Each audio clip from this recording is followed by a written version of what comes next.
Ven a mí en el misterio, eres mi visión,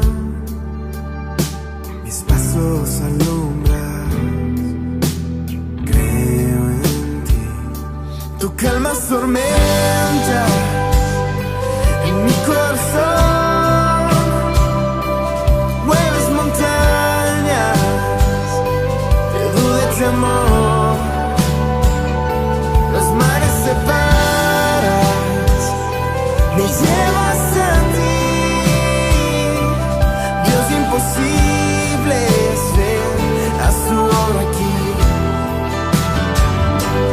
Dios imposible, ven a su obra en mí. Cuando no entiendo, tu amor me guiará. Creo en tu gracia, caigo en ti.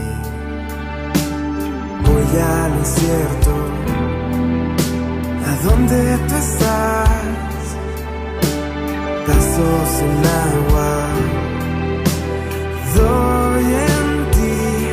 Tú calmas tormentas en mi corazón, mueves montañas de duda y temor, los mares separas, me llevas a ti, Dios imposible, ven a su obra aquí. Dios imposible, ven a su obra en mí. Oh, oh, oh,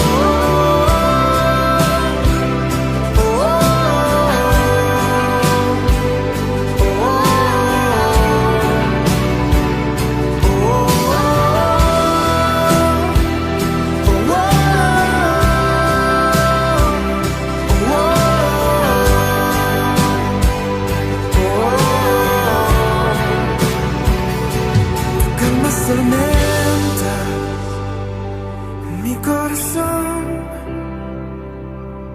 mueves montañas de duda y temor, los mares separas, me llevas a ti, Dios imposible, ven a su obra aquí. Tú calmas tormentas en mi corazón, mueves montañas de duda y temor, los mares separas, me llevas a ti, Dios imposible, ven a su obra aquí. Dios imposible, ven a su obra en mí. Dios imposible, ven a su obra en mí.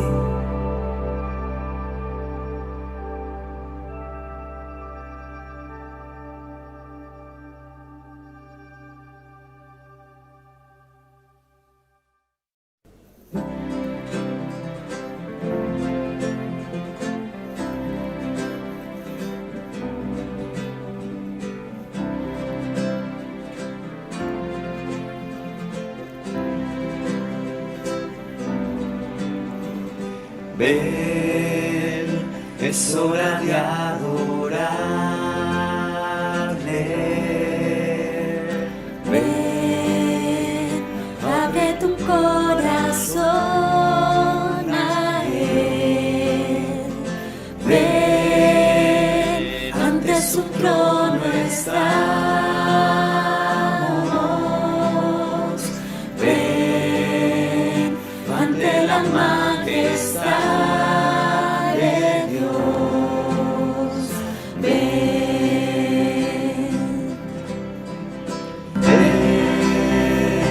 es hora de adorarle. Ven, abre tu corazón.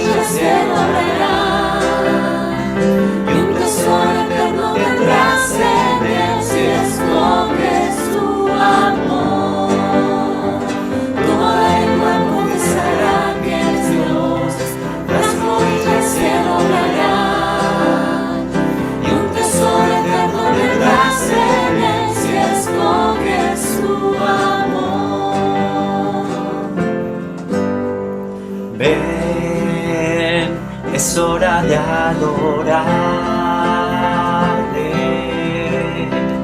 Ven, abre tu corazón a Él.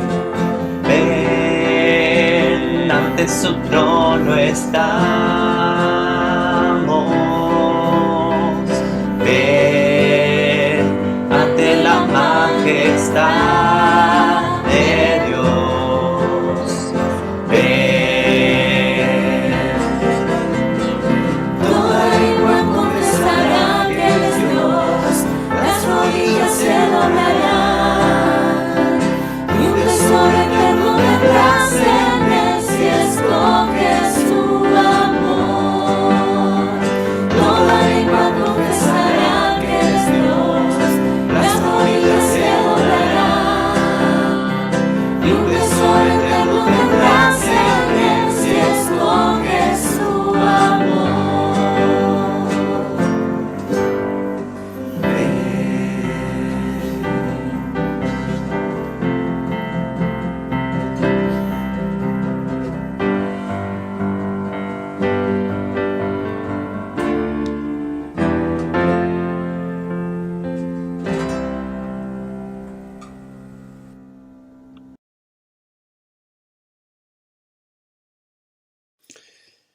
Muy buenos días, queridos hermanos.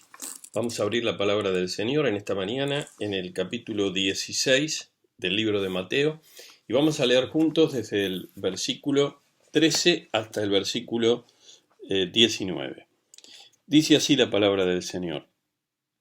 Viniendo Jesús a la región de Cesarea de Filipo, preguntó a sus discípulos diciendo: ¿Quién dicen los hombres que es el Hijo del Hombre? Ellos dijeron: unos Juan el Bautista, otros Elías y otros Jeremías o alguno de los profetas. Él les dijo: ¿y vosotros quién decís que sois? Que soy yo. Respondiendo Simón Pedro dijo: tú eres el Cristo, el Hijo del Dios viviente. Entonces le respondió Jesús: bienaventurado eres, Simón, hijo de Jonás, porque no te lo reveló carne ni sangre, sino mi Padre que está en los cielos. Y yo también te digo que tú eres Pedro, y sobre esta roca edificaré mi iglesia, y las puertas del Hades no prevalecerán contra ella.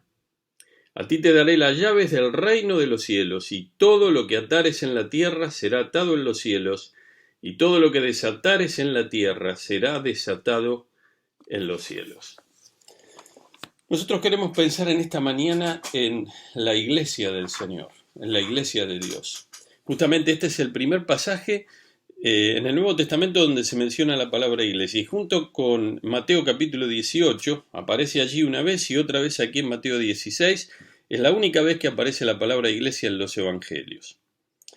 El pasaje nos invita a hacerle algunas preguntas, como todos los pasajes, para adentrarnos y para sacar la enseñanza que el Señor tiene para cada uno de nosotros.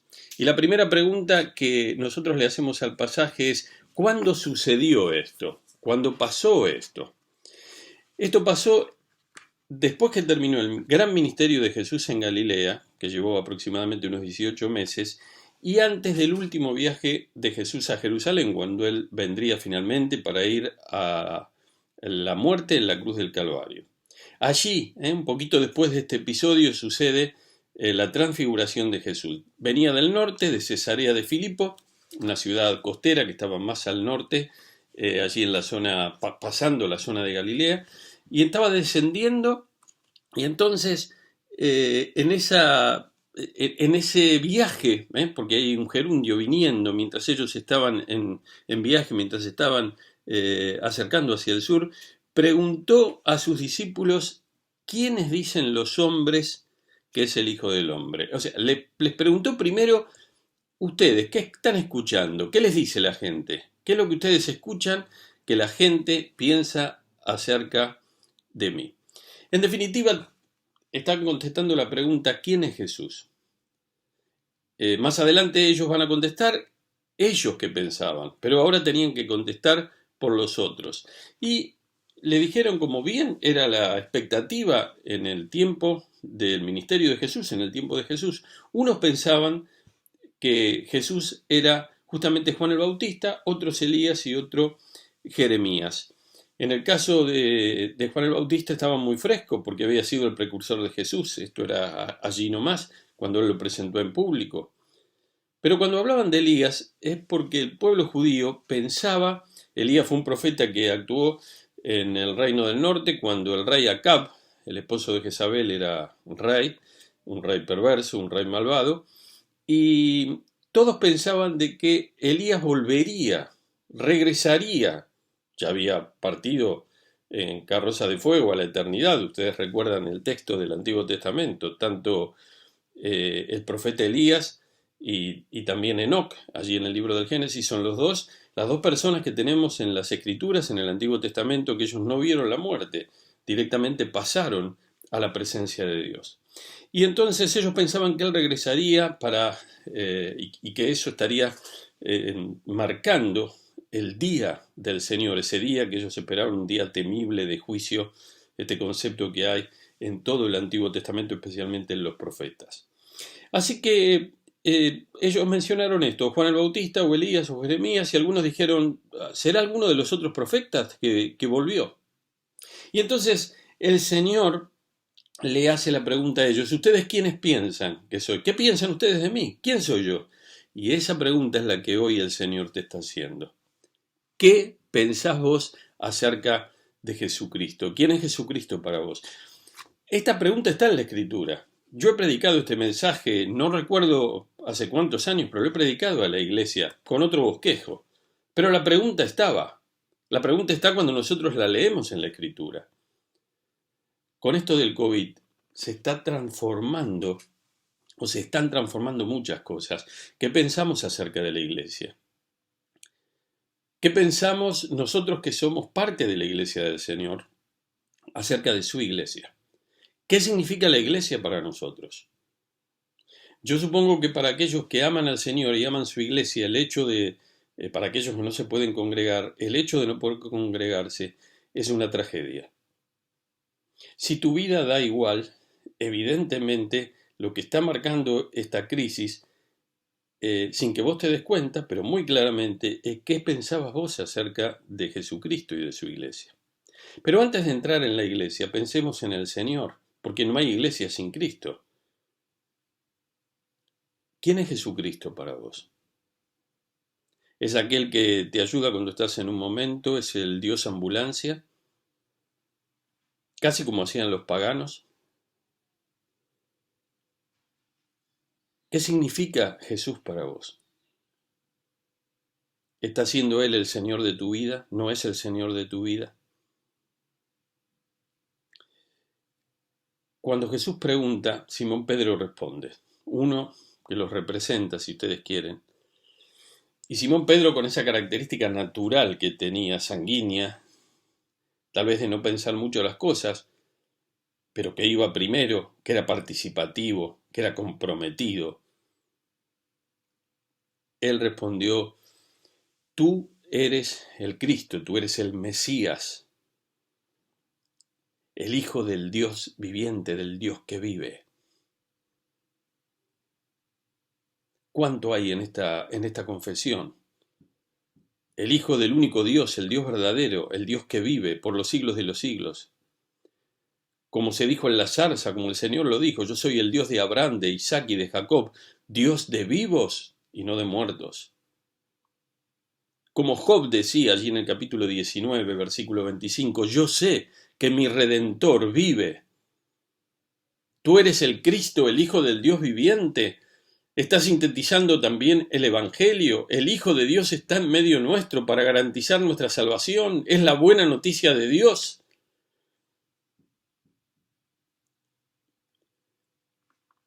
Y Jesús le dice, bien dicho Simón, así lo dice nuestro texto aquí,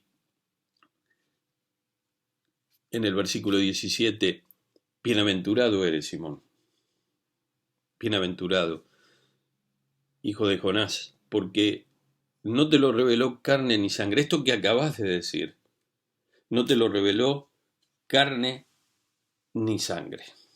La pregunta es no solamente qué pensamos de Jesús, ¿cómo podemos saber nosotros acerca de Dios? ¿Cómo podemos saber acerca de Jesucristo? ¿Cómo podemos hacer?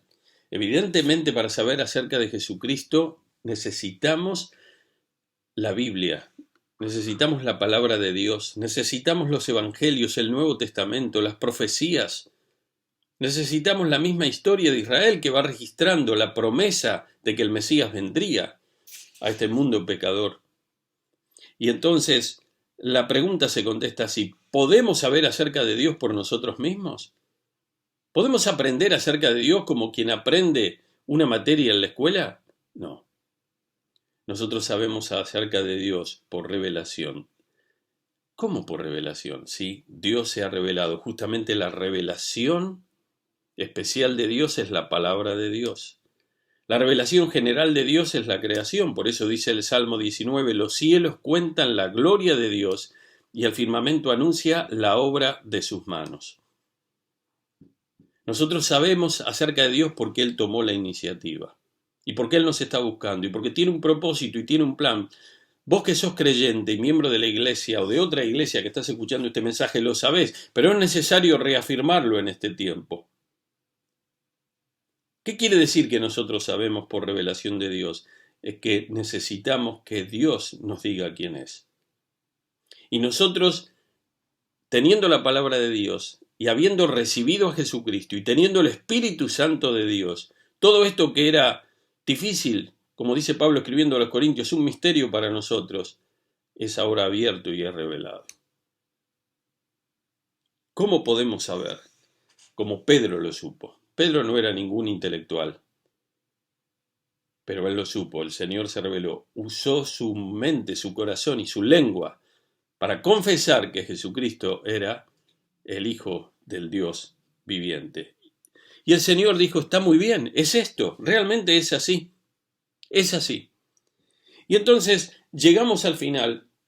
Y ahora sí desemboca en el tema de la iglesia, porque ahí el Señor usa un juego de palabras. Y yo también te digo, vos me acabás de contestar esta pregunta, ahora yo te voy a decir algo, que ni vos me lo preguntaste, ni lo habíamos hablado antes, pero ahora yo te lo voy a decir. Y es lo siguiente, tú eres Pedro.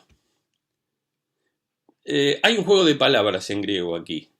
Es la palabra que se usa para el nombre del apóstol, Pedro, o en arameo Cefas o Kefas.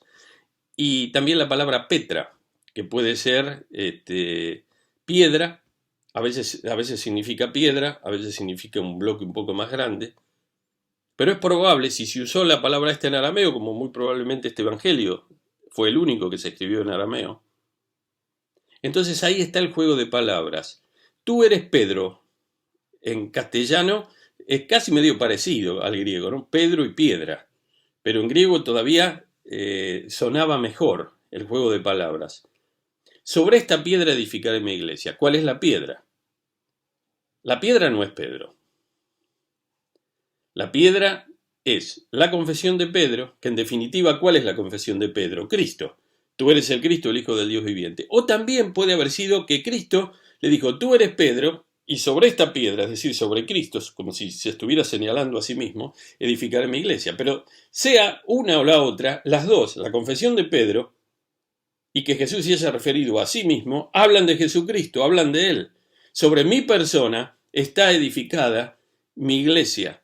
Tú eres Pedro, y sobre esta roca edificaré mi iglesia. Y las puertas del Hades, que era el lugar de los muertos, no prevalecerán sobre ella. Así que tenemos aquí 2 o 3 cosas para terminar este mensaje. La iglesia es del Señor y la iglesia se basa y se edifica, es decir, está preparada para seguir hacia arriba y creciendo en Jesucristo, no en los hombres. No se edifica sobre un apóstol, no se edifica sobre el Papa de Roma, no se edifica sobre una denominación en particular, no se edifica sobre un credo en particular, se edifica en la persona de Jesucristo. Por eso cantábamos, Mi fe descansa en buen lugar, no en una religión. Confío en el viviente Rey, pues Él murió por mí. Y no preciso discutir ni un argumento más. Me basta que Cristo murió y que Él murió por mí. Mi fe está basada en Jesucristo, no en una religión. Jesús es la piedra angular, pero como la Biblia también se interpreta a sí misma, Pablo lo dijo escribiendo a los Efesios en el capítulo 2, versículo 20 y versículo 21. Edificado sobre el fundamento de los apóstoles y los profetas, siendo Cristo Jesús mismo la piedra angular. En todo el edificio, bien armado, se va levantando en esta piedra angular, en Él, en Jesucristo, que está representado en este ejemplo por la piedra angular. Todo el edificio se va levantando para llegar a ser un templo santo en el Señor. La forma de construir que tenían los antiguos, con piedras, había una que se ponía en un ángulo, salía una pared y otra a 90 grados si ustedes quieren, y eso era el basamento donde iba a realizarse toda la fundación del edificio y se iba a levantar todo el edificio. Ese es Jesucristo. Ahora va a decir algo más. La iglesia está edificada en el Señor. La base es Jesucristo. La base no es la política, la base no es el siglo XX, la base no es el siglo XXI, no es la modernidad, no es la posmodernidad, no es la postmodernidad. La base es Jesucristo. La iglesia puede ser vapuleada, puede ser perseguida, pero el reino de Dios se está extendiendo. La iglesia es el agente del reino de Dios. Si ustedes quieren, el agente preferente o predilecto del reino de Dios para que avance su reino en este mundo. Y va a decir algo más. Aún con todos los impedimentos, recibimos noticias. La persecución está arreciando en muchos lugares del mundo. Asesinatos de líderes de la iglesia en Nigeria recibimos en el día de ayer. La persecución en Corea del Norte, que es permanente. Persecución fuerte, como hay en Colombia, como hay en México, en Sudamérica, y hay en otros países, allí en el Oriente, allí en la zona de Siria y en otros lugares. Pero la iglesia del Señor, yo podré caer, podré ser enterrado, pero no voy a ser destruido, ni vos tampoco. Podrán quitarnos el cuerpo, pero no nos pueden quitar la vida, porque la vida pertenece a Dios, y por más que nosotros partamos de este mundo, si hemos confiado en Jesucristo, en que Él murió en la cruz del Calvario por nosotros y perdonó nuestros pecados, nosotros, hombres y mujeres pecadoras, hombres y mujeres que no merecíamos la salvación, hombres y mujeres que merecíamos la perdición por nuestra tendencia hacia las cosas malas o hacia el pecado, Cristo murió por nosotros para representarnos y pagar la deuda de pecado con Dios o a Dios en la cruz del Calvario. Bendito Salvador, bendita salvación. Y esta promesa es las puertas mismas de la muerte o del infierno. Los poderes más grandes del mundo, de la tierra, de las tinieblas, no podrán contra la iglesia. Y a mí me ha hecho muy bien volver a recordar este texto en este tiempo. Estoy triste y estoy preocupado en un sentido.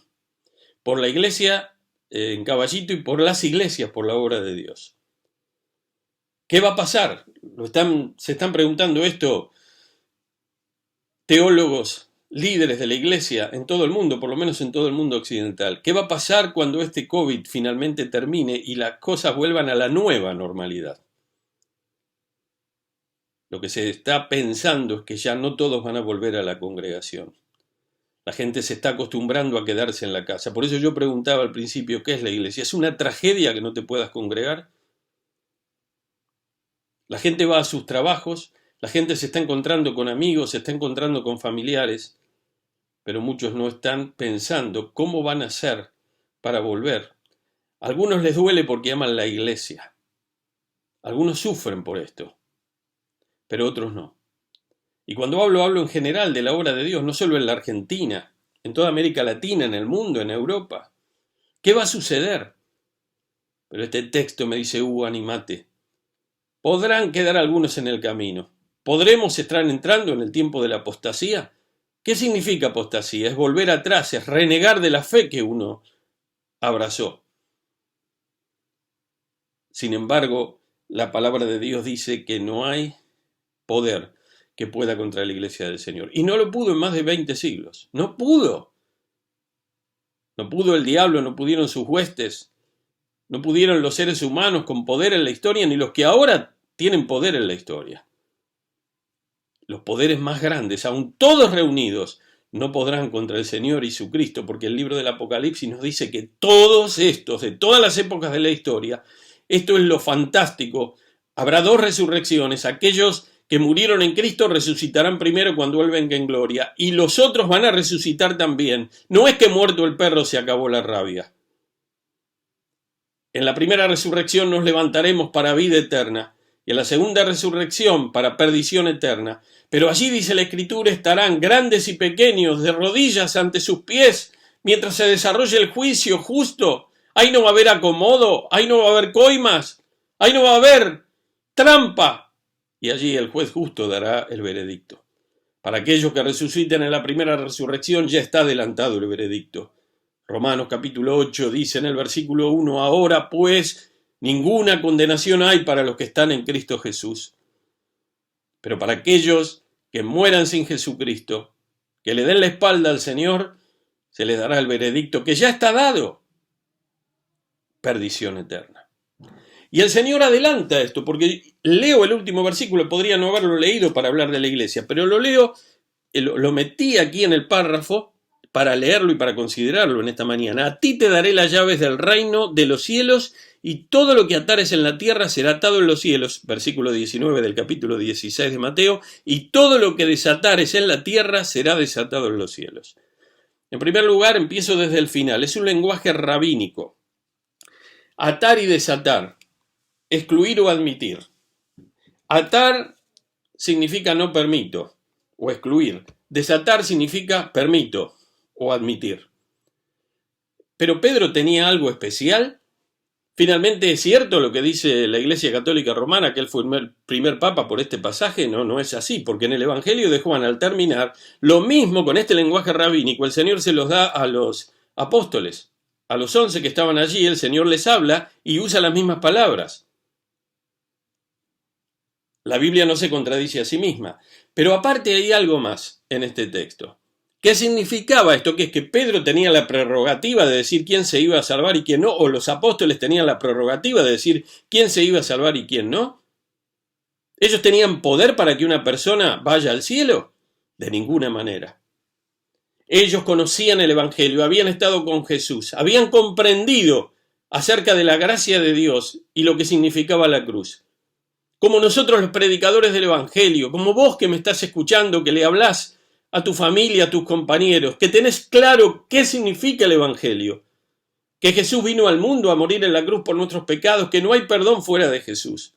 Entonces vos podés decirle a tu amigo, podés decirle a tu vecino, a tu compañero, si no recibís al Señor, estás perdido y vas a la perdición eterna. La Biblia dice que los que no han confesado sus pecados y han sido perdonados por Jesucristo, por los cuales Él murió en la cruz del Calvario, para perdonar sus pecados, pero nosotros para hacernos acreedores de ese perdón debemos confiar, debemos sentir el peso del pecado y decirle, Señor, perdóname, no puedo limpiarme a mí mismo, no puedo cambiar, no puedo mejorarme, pero tú puedes hacerlo. Como sabemos eso, se lo decimos a las personas y le decimos, si recibís a Jesucristo, no yo, sino la Biblia dice, hay salvación.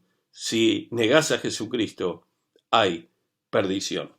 Y el texto termina diciendo, a ti te daré. ¿Quién es el que da? ¿Quién es el que edifica? ¿Quién es el que tiene el poder para que las puertas del Hades no prevalezcan sobre la iglesia? Jesucristo. El Señor Jesucristo. A ti te daré las llaves. Yo tengo esa autoridad. Y entonces ustedes podrán, como predicadores, como siervos y siervas mías, decirle a la gente lo que necesita para ser salvo. Porque Dios quiere que todos sean salvos y lleguen al conocimiento de la verdad. ¿Qué va a ser de tu vida y de la iglesia? A la iglesia se la sirve cuando la iglesia crece y cuando la iglesia decrece. A la iglesia se la ama cuando la iglesia es perseguida o cuando la iglesia está en el apogeo de toda la bendición de Dios. A la iglesia uno la considera, la quiere, la ama, en cualquiera de los roles que el Señor nos haya dado como hijos de Dios, en todo tiempo, con iglesias grandes o iglesias pequeñas, estoy hablando en la expresión local de la iglesia. La iglesia es una gran bendición de Dios. Oremos no solamente por nuestra iglesia, por nuestras iglesias, por sus pastores, por los oficiales de las iglesias, es decir, por el liderazgo de las iglesias. Oremos al Señor en un tiempo difícil donde no se puede ver a la gente, en un tiempo difícil para pastorear a la gente, en un tiempo difícil para suministrar enseñanza a la gente. La gente se cansa de lo digital, la gente está, algunos con temor, otros con otros pensamientos, otras dificultades, y lo que me temo que algunos están como enfriándose en su fe y enfriándose en su compromiso con el Cristo, el Señor de la iglesia. Yo te animo, como este texto me ha animado a mí, a que confíes en el Señor y a que estimes y pidas al Señor estima con todo tu corazón para la iglesia, porque nada de lo que hagas para el Señor, como dice Pablo al terminar la carta a los Corintios, la primera carta en el capítulo 15, en ese gran capítulo de la resurrección, todo el esfuerzo, todo lo que hacemos por el Señor y por su obra, no es en vano. El Señor lo ve y el Señor bendice. Podremos verlo nosotros o podrán verlo las generaciones que vengan. Que el Señor bendiga a su iglesia en este año del centenario de la obra en Caballito. Amén.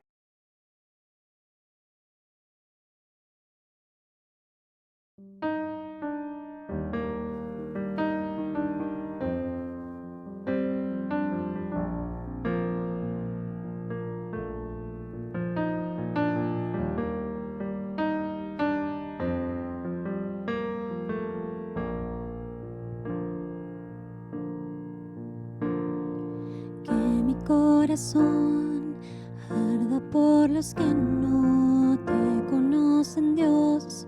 Yo quiero reflejarte y quiero llevar tu reino.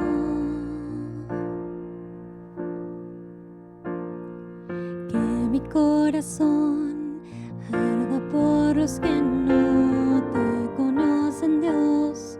Yo quiero reflejarte y quiero llevar tu reino, Dios. Pon en mí el sentir que hay en Cristo. Pon en mí el amor que hay en ti. Pon en mí el sentir que hay en Cristo. Pon en mí el amor que hay en ti.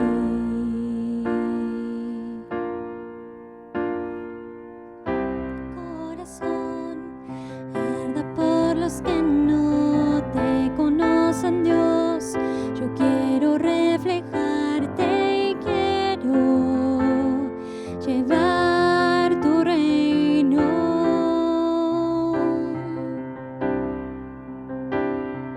Que mi corazón arda por los que no te conocen, Dios. Yo quiero reflejarte y quiero llevar tu reino, Dios. Pon en mí el sentir que hay en Cristo. Pon en mí el amor que hay en ti.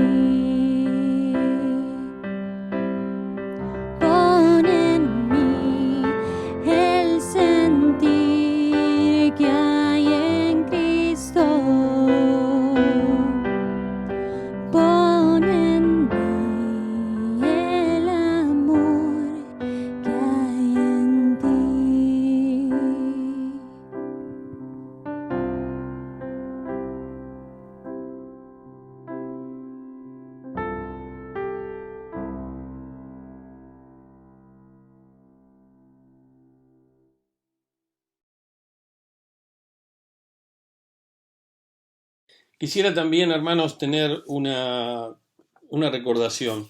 Hermanos que están en procesos de enfermedad, en procesos de COVID. No hemos tenido hermanos graves con el COVID y damos gracias a Dios por eso. Y queremos seguir orando. Queremos también recordar dos cosas. Este es el año, el 18 de septiembre de este año, la Iglesia cumple 100 años de su fundación. Casi 100 años de servicio, 110, años de servicio en el barrio de Caballito y 100 años desde que se constituyó como Iglesia independiente. Justamente también este año, el 1 de abril, vuestro servidor cumplirá 20 años a cargo del ministerio pastoral. Y también pensar en este tiempo, en las obras misioneras, pensar en lo que tenemos por delante, pensar en los hermanos que están sufriendo, en la hermandad, en la fraternidad espiritual. Oramos por los que están de duelo, nos acordamos de la familia de Betiana, oramos por Olga, oramos por Marta Caje, por Beatriz, por Omar en estos días de una manera especial, para que el Señor lo bendiga. Oramos por los que están atribulados, oramos por los que están temerosos, oramos por los que están desorientados, oramos por los que están fríos, oramos por aquellos a los cuales esta pandemia no les hizo bien, oramos por los que están con otras pruebas, oramos por los que están pasando momentos difíciles, y pedimos la bendición del Señor para cada uno. Que el Señor bendiga a su iglesia. Vuestro servidor tomará sus vacaciones.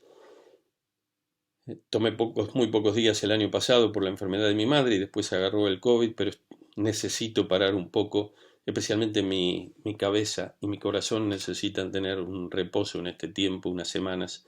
Así que quedarán a cargo los hermanos. Estoy hablando con varios de ellos para solicitarles que se hagan cargo de distintas partes del culto. Y creo que también va a ser bueno para la iglesia no tener a su pastor unas semanas para también hacerse cargo de un montón de tareas y de un montón de cosas. Les pido entonces que oren unos por otros. Van a ir viendo el programa que se irá mandando en los WhatsApp y en las redes. Y pido oración por cada uno de los hermanos que tomarán parte, por cada uno de los hermanos que serán bendecidos. Gracias a todos los que están trabajando en los distintos ministerios, pero estamos necesitando más manos, especialmente de los jóvenes o de las edades más jóvenes, para poder continuar con el ministerio de la iglesia en este tiempo.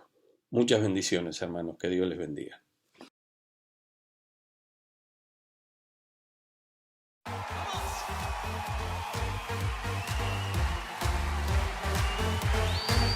Dile a la persona que está junto a ti, exalta conmigo a Jesús. ¡Vamos! ¡Sí!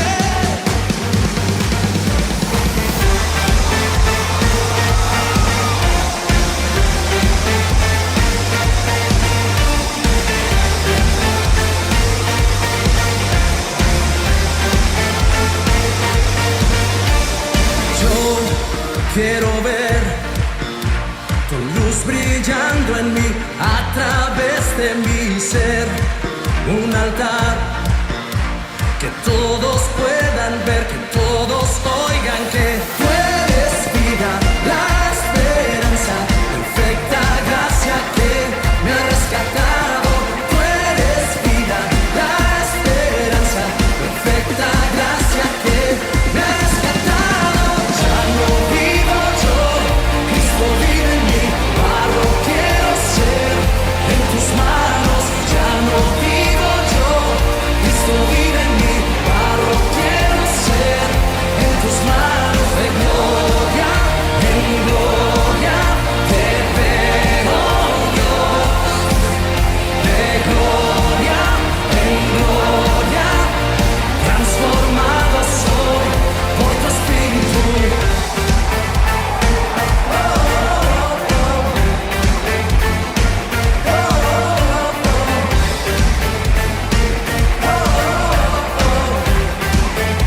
Vamos, cántalo. Yo quiero ver tu luz brillando en mí, a través de mi ser,